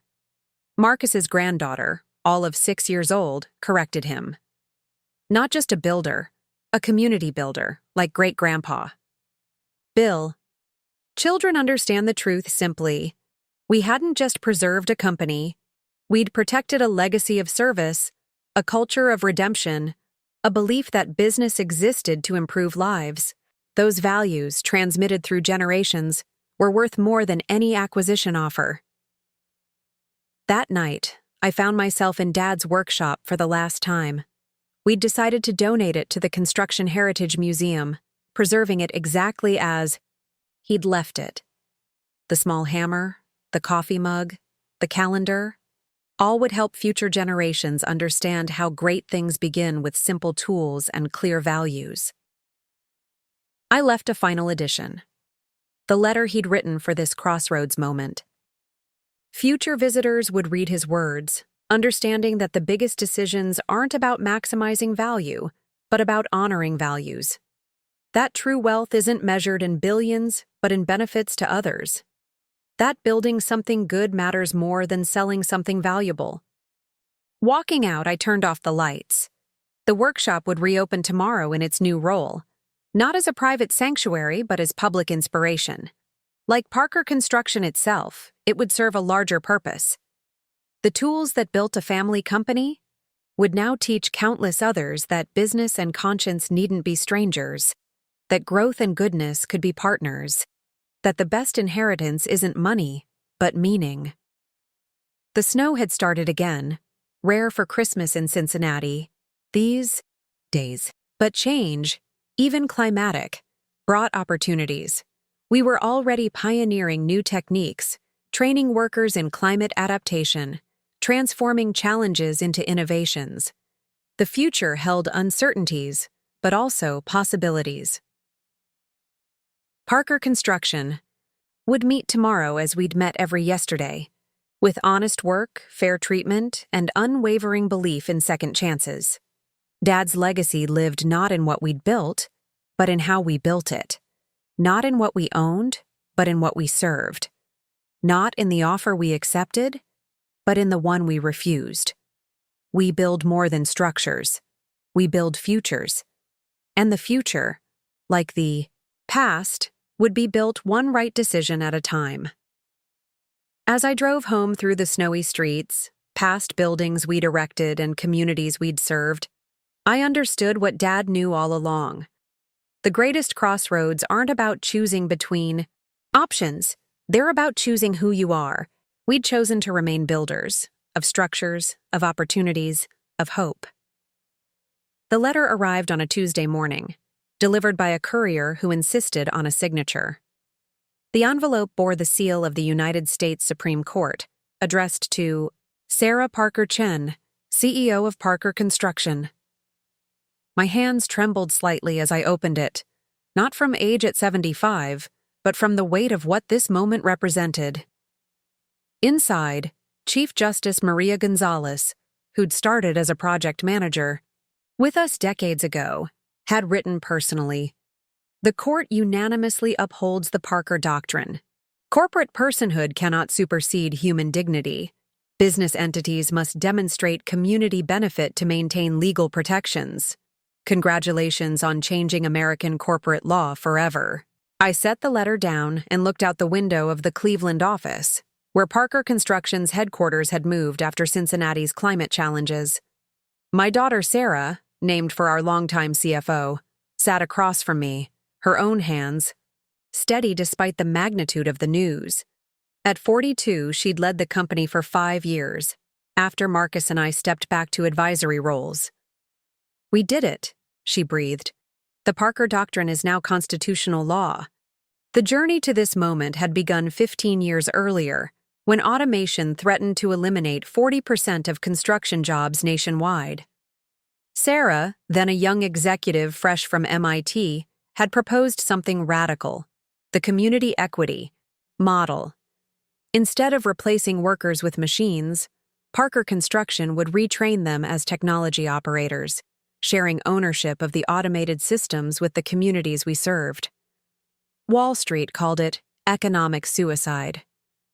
Traditional companies rushed to automate, slashing workforces and maximizing profits.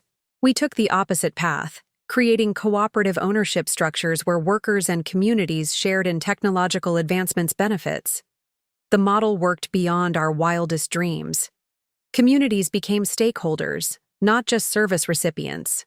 Former laborers became robot operators, earning more while working safer. Productivity soared, but so did local wealth distribution. The Parker Alliance grew to 300 companies across 50 states and 12 countries, all following our community equity model.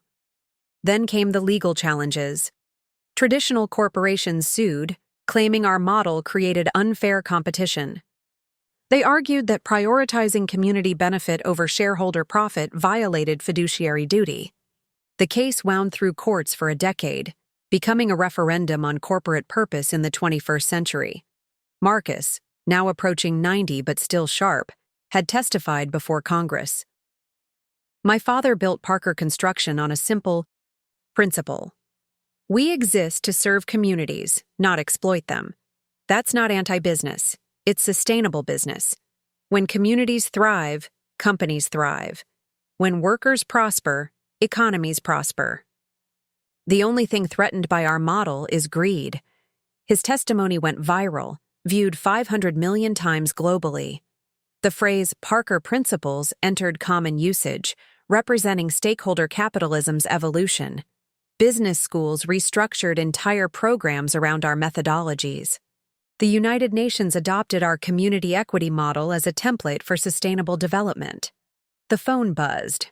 My granddaughter Hope, now 32 and running our operations in Kenya. Her holographic image materialized in the office, beaming with excitement. "Grandpa Danny, I just heard. The Supreme Court decision? Is it real?" "It's real, sweetheart.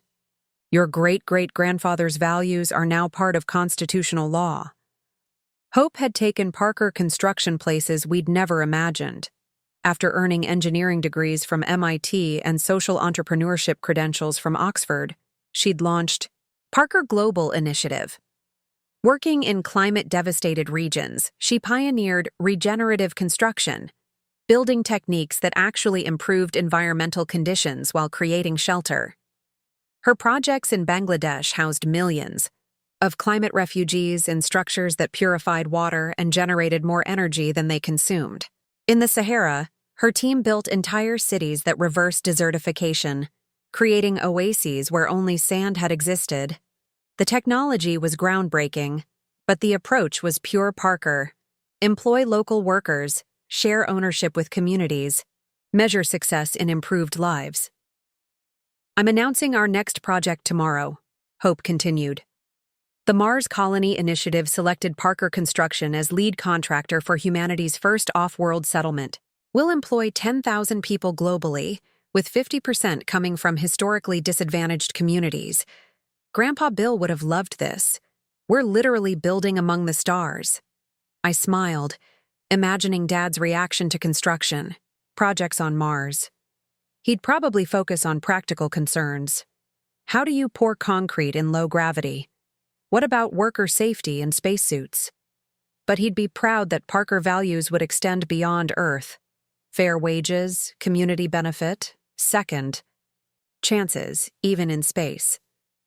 After Hope's call, I headed to the William Parker Heritage Center, now a complex spanning 3 city blocks. The original workshop remained the centerpiece, but around it had grown a living museum, training facility, and global headquarters for the Second Chance Foundation. Today was special, the graduation ceremony for our 1,000th program participant, walking. Through the exhibits, I passed holographic displays showing Parker Construction's evolution. Dad works with hand tools. Marcus in prison, Orange, learning humility. Me standing before Congress defending the community equity model. Sarah implementing AI-assisted project management. Hope designing carbon-negative buildings. 5 generations, united by common values, each adapting those principles to their era's challenges. The auditorium buzzed with energy. 1,000 graduates from 50 countries filled the seats. Former prisoners, refugees, climate migrants, automated job casualties, all completing training in construction's new technologies. They'd return to their communities as worker owners, spreading the Parker model globally. Jennifer, now 93 but still running the foundation, took the stage. Time had silvered her hair and lined her face, but her voice remained strong. 60 years ago, my father believed everyone deserves second chances. Today, that belief has helped transform 1 million lives. You are proof that redemption isn't just possible, it's powerful. The keynote speaker surprised everyone.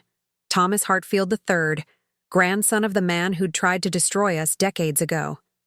After his grandfather's conviction and his father's imprisonment, Thomas had reimagined Hartfield development. He'd approached us 15 years ago, seeking to join the Parker Alliance and adopt our values. His transformation mirrored Marcus's, from corporate predator to community builder. The Parker family taught us that competition needn't mean destruction, Thomas addressed the graduates. That success measured only in profits is failure. That building communities creates more lasting wealth than exploiting them. Today, Hartfield Development is proud to guarantee employment for every graduate who wants to join our Parker Alliance company. The ceremony's highlight came when Maria Esperanza, a climate refugee from Honduras, spoke. She'd lost everything in Hurricane Victoria. Arrived in America with nothing? Lived in tent cities while seeking asylum. The Second Chance Foundation found her, recognized her engineering background, retrained her in climate-resilient construction. Now she owns a cooperative construction firm employing 300 other refugees. Parker Construction didn't just give me a job, she said, tears streaming. They gave me dignity, purpose, a future for my children.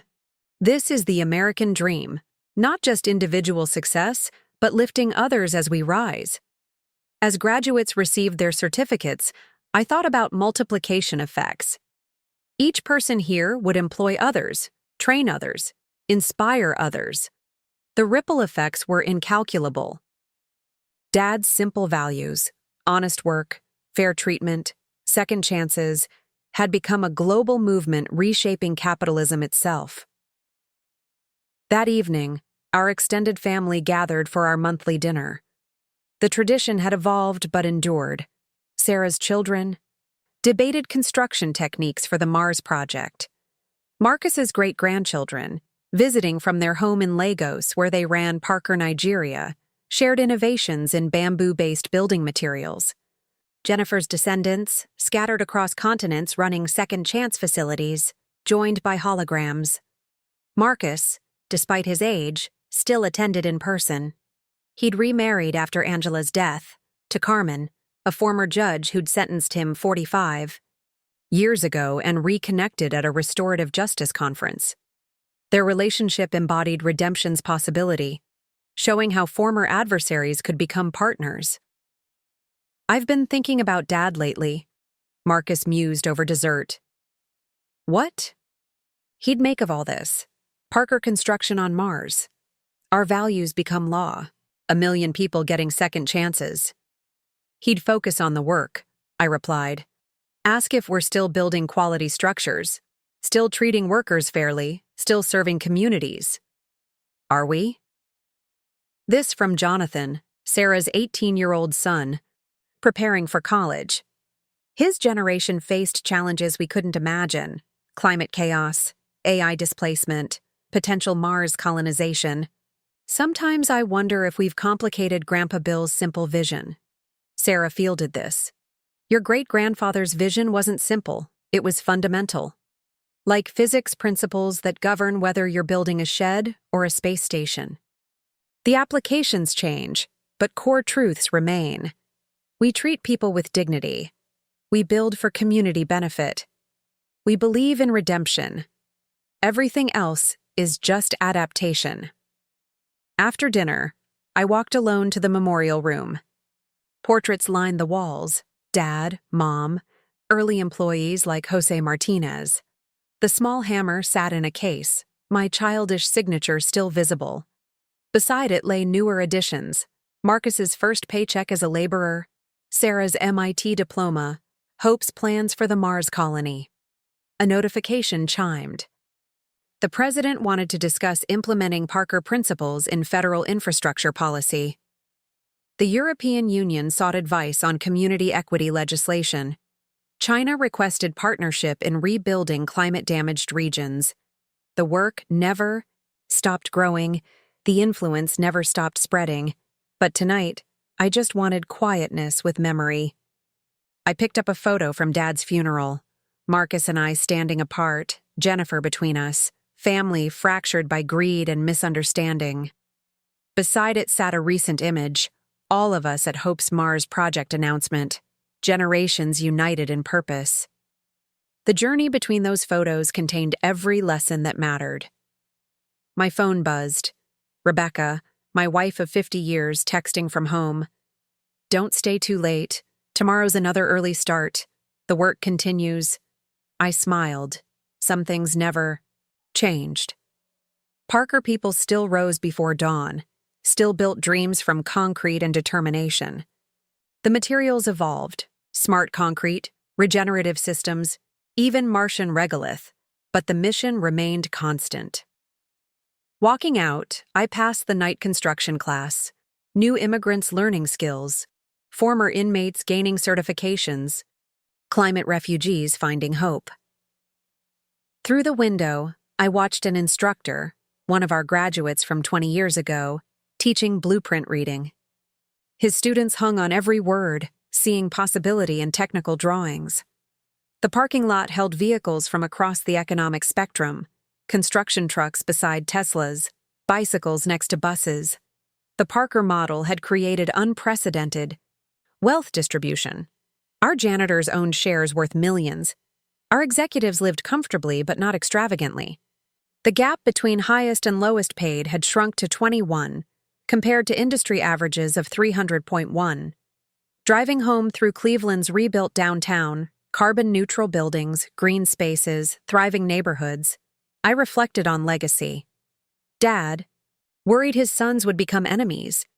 Instead, we'd become partners in something larger than any of us imagined. His simple construction company had transformed into a movement reshaping global capitalism.